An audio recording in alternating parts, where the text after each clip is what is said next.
Hello दोस्तों, राधे राधे। मिष्टी Tripathi channel पर मैं आपका स्वागत करती हूँ।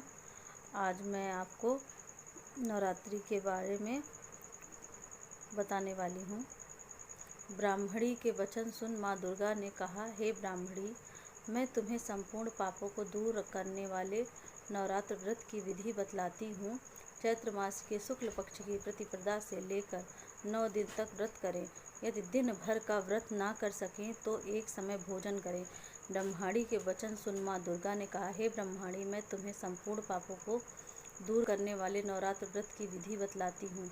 चैत्र मास के शुक्ल पक्ष की प्रतिपदा से लेकर 9 दिन तक व्रत करें। यदि दिन भर का व्रत ना कर सके तो एक समय भोजन करें। नवरात्रि व्रत कथा के अनुसार एक समय बृहस्पति जी ने ब्रह्मा जी के समक्ष चैत्र व आश्विन मास के शुक्ल पक्ष में पड़ने वाले नवरात्र का महत्व जानने की इच्छा जताई। उन्होंने कहा, इस व्रत का क्या फल है, इसे किस प्रकार किया जाता है, सबसे पहले इस व्रत को किसने किया, ये सब विस्तार से कहिए। बृहस्पति जी के प्रश्नों का जवाब देते हुए ब्रह्मा जी ने कहा, हे बृहस्पति, प्राणियों के हित की इच्छा से तुमने बहुत अच्छा प्रश्न किया है। जो इंसान मनोरथ पूर्ण करने वाली माँ दुर्गा, महादेव, सूर्य और नारायण का ध्यान करता है, वे ध्यान हैं। यह नवरात्र व्रत संपूर्ण कामनाओं को पूर्ण करने वाला है। इस व्रत के करने से पुत्र, सुख, धन, विद्या और सुख मिलता है। इस व्रत को करने से रोग दूर हो जाता है, घर में समृद्धि की वृद्धि होती है, वांध्य को पुत्र प्राप्त होता है, समस्त पापों से छुटकारा मिल जाता है। जो मनुष्य इस नवरात्र व्रत को नहीं करता वह अनेक दुखों को भोगता है। यदि व्रत करने वाला मनुष्य सारे दिन का उपवास ना कर सके तो एक समय भोजन करे और 10 दिन बांधवों सहित नवरात्र व्रत की कथा का श्रवण करे। हे बृहस्पति, जिसने पहले इस महाव्रत को किया है वह कथा मैं तुम्हें सुनाता हूँ। ब्रह्मा जी बोले, प्राचीन काल में मनोहर नगर में पीठत नाम का एक अनाथ ब्राह्मण रहता था। वह माँ दुर्गा का भक्त था। उसे संपूर्ण सद्गुणों से युक्त सुमति नाम की एक अत्यंत सुंदर कन्या उत्पन्न हुई। वह कन्या अपने पिता क्रीड़ा करती हुई इस प्रकार बढ़ने लगी जैसे शुक्ल पक्ष में चंद्रमा की कला बढ़ती है। उसका पिता प्रतिदिन जब दुर्गा की पूजा करके होम किया करता, वह उस समय नियम से वहाँ उपस्थित रहती। एक दिन सुमति भगवती के पूजन में उपस्थिति नहीं हुई। उसके पिता को पुत्री की ऐसी असावधानी देखकर क्रोध आया और वह पुत्री से कहने लगा, अरे दुष्ट पुत्री, आज तूने भगवती का पूजन नहीं किया, इस कारण मैं किसी कुष्ठ रोगी या दरिद्र मनुष्य के साथ तेरा विवाह करूँगा। पिता की बात सुनकर सुमति को बड़ा दुख हुआ और पिता से कहने लगी, हे पिता, मैं आपकी कन्या हूँ तथा सब तरह आपके अधीन हूँ। जैसी आपकी इच्छा वैसा ही करो, चाहे राजा से, चाहे कुष्ठी से, चाहे दरिद्र से, जिसके साथ चाहो मेरा विवाह करना चाहो कर दो, पर होगा वही जो मेरे भाग्य में लिखा है। क्योंकि कर्म करना मनुष्य के अधीन है, पर फल देना ईश्वर के अधीन है। कन्या के निर्भयता से कहे हुए वचन सुन उस ब्राह्मण ने क्रोधित हो अपनी कन्या का विवाह एक कुष्ठी के साथ कर दिया और अत्यंत क्रोधित हो पुत्री से कहने लगा, हे पुत्री, अपने कर्म का फल भोगो, देखे भाग्य के भरोसे रहकर क्या करती हो। पिता के ऐसे कटु वचन को सुन सुमति मन में विचार करने लगी, आहो, मेरा बड़ा दुर्भाग्य है जिससे मुझे ऐसा पति मिला। इस तरह अपने दुख का विचार करती हुई वह कन्या अपने पति के साथ वन में चली गई और डरावने कुशायुक्त उस निर्जन वन में उन्होंने वह रात बड़े कष्ट से व्यतीत की। उस गरीब बालिका की ऐसी दशा देख देवी भगवती ने पूर्व पुण्य के प्रभाव से प्रकट हो सुमति से कहा, हे दीन ब्राह्मणी, मैं तुझसे प्रसन्न हूँ।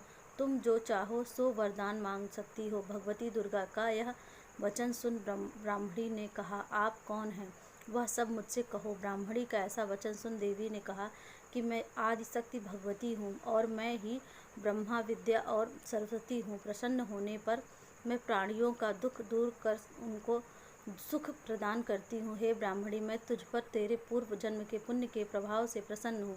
तुम्हारे पूर्व जन्म का वृत्तांत सुनाती हूँ। सुनो, तू पूर्व जन्म में निषाद की स्त्री थी और अति पतिव्रता थी। एक दिन तेरे पति निषाद ने चोरी की। चोरी करने के कारण तुम दोनों को सिपाहियों ने पकड़ लिया और जेल खाने में कैद कर दिया।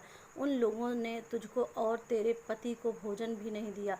इस प्रकार नवरात्र के दिनों में तुमने ना तो कुछ खाया और ना जल ही पिया।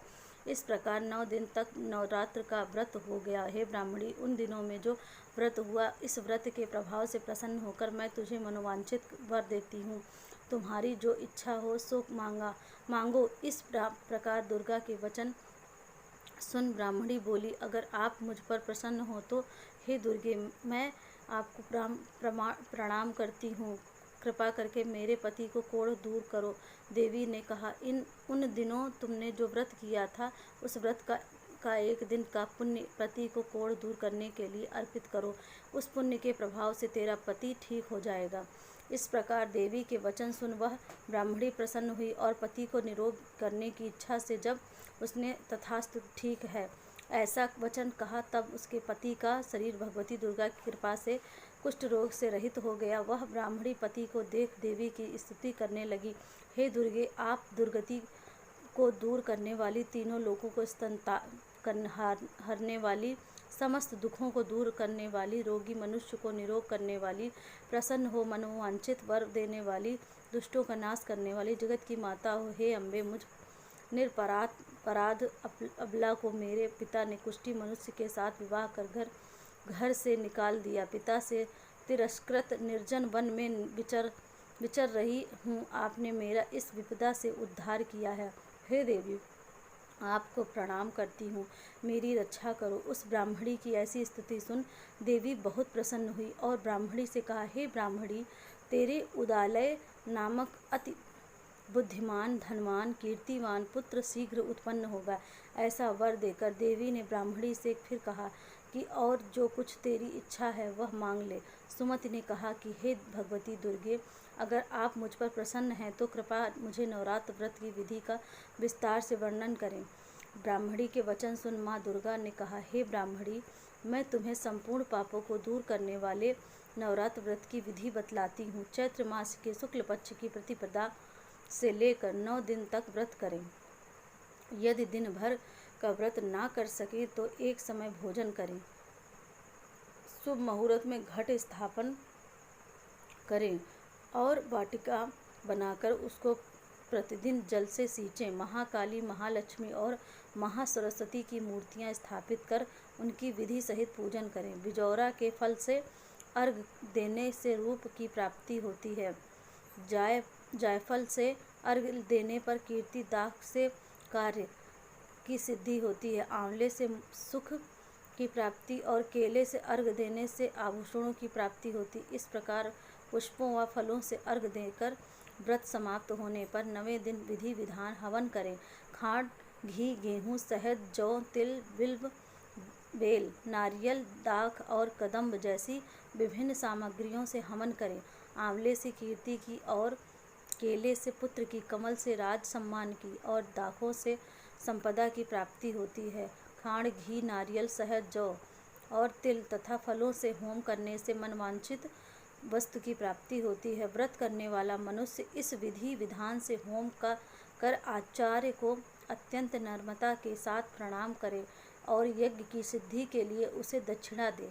इस प्रकार बताई हुई विधि के अनुसार जो व्यक्ति व्रत करता है उसके सब मनोरथ सिद्ध होते हैं, इसमें तनिक भी संदेह नहीं है। इन 9 दिनों में जो कुछ दान आदि दिया जाता है उसको करोड़ों गुना फल मिलता है। इस नवरात्र व्रत करने से अश्वमेघ यज्ञ का फल मिलता है।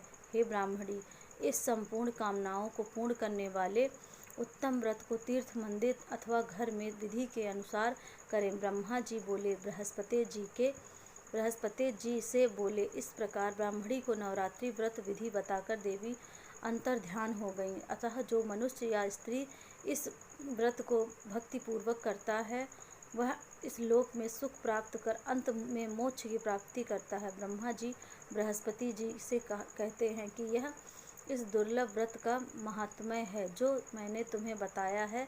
ऐसा सुन बृहस्पति जी आनंद से प्रफुल्लित हो गए और कहने लगे, हे ब्रह्मा, आपने मुझ पर अति कृपा की जो मुझे इस व्रत का महत्व सुनाया। ब्रह्मा जी बोले कि हे बृहस्पति, यह देवी भगवती संपूर्ण लोकों का पालन करने वाली इस महादेवी के प्रभाव को कौन जान सकता है। बोलो देवी भगवती की जय।